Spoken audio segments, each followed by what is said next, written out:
next to last session of the United Nations Conference, Britain's Lord Halifax presiding, pays tribute to Secretary of State Stettinius, head of America's delegation and organizer of the successful 9-week meeting. Mr. Stettinius, who has now been named United States representative to the new international organization, is presented with a scroll in recognition of his efforts.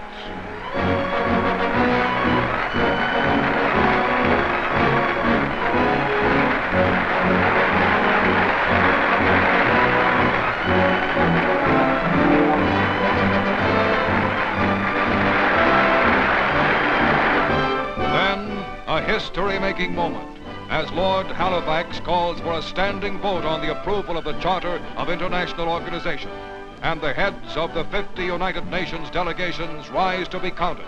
The vote is unanimous.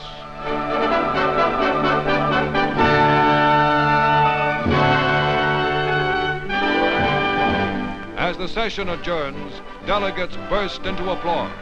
The Charter of a New World is born. Arriving in San Francisco for the final conference session is President Harry S. Truman. He is met by Mr. Stettinius with the U.S. delegates and the chiefs of the 49 other delegations. Among them, Field Marshal Christian Smuts, Premier of South Africa, and the Prime Minister of Canada, Mr. Mackenzie King. President Truman leaves for a brief tour through San Francisco. His is the first visit to San Francisco by a chief executive in 7 years. 500,000 citizens turn out to hail the presidential motorcade.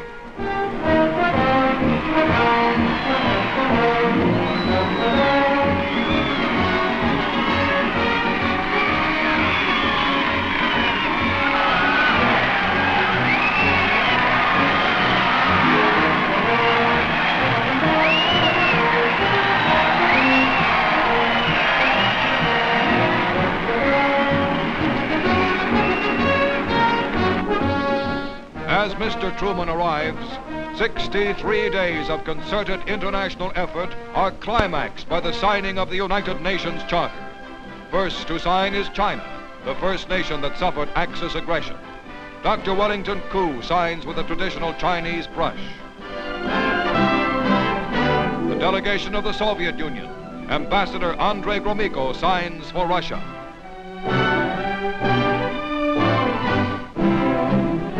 Great Britain is represented by her delegation chairman, Lord Halifax.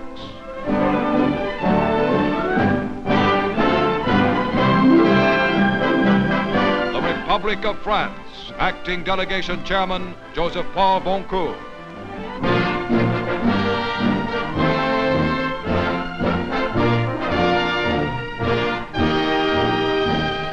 "38 of 50 nations to sign is the United States of America. Secretary of State Stettinius." Ladies and gentlemen, we are all aware that this is an extremely historic occasion. The Charter for World Peace has been completed. But this is not the end, it is only the beginning. The great task lies before us.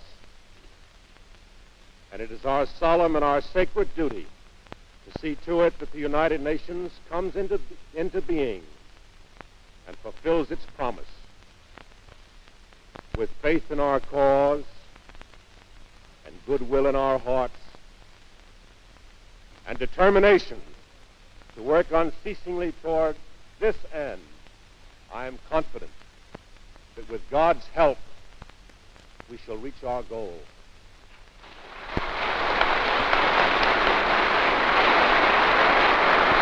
Senator Connally is next to sign for the United States. Senator Arthur Vandenberg.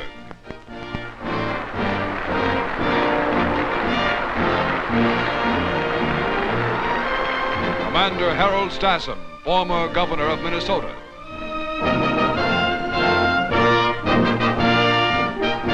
A vital and a difficult job, well done. Appearing before the last formal session of the United Nations Conference, President Truman congratulates the 280 delegates and expresses the world's hopes for the new international organization. Charter of the United Nations, which you are now signing, is a solid structure upon which we can build for a better world. History will honor you for it. Between the victory in Europe and the final victory in Japan, in this most destructive of all wars, you have won a victory against war itself. If we had had this charter a few years ago, and above all the will to use it, millions now dead would be alive. If we should falter in the future in our will to use it, millions now living will surely die. Now, there's a time for making plans, and there's a time for action. The time for action is here now.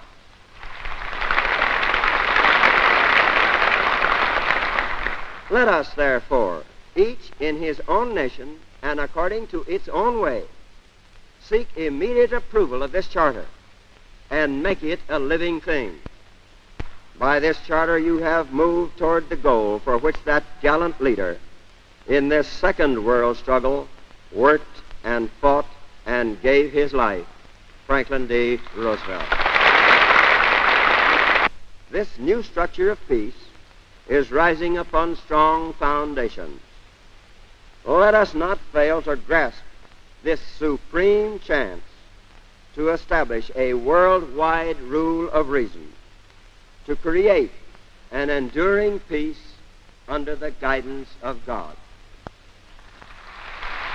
On a note of enthusiasm unequaled among nations in all history, the San Francisco Conference is adjourned. In the United States Congress and among free people everywhere, the efforts of the chief architect of the United Nations are remembered. Remembered, too, are the words he spoke shortly before he died on World Organization, expressing his confidence that Congress and the American people will accept the results of this conference as the beginnings of a permanent structure of peace, upon which we can begin to build under God that better world in which our children and grandchildren, yours and mine, the children and grandchildren of the whole world, must live and can live.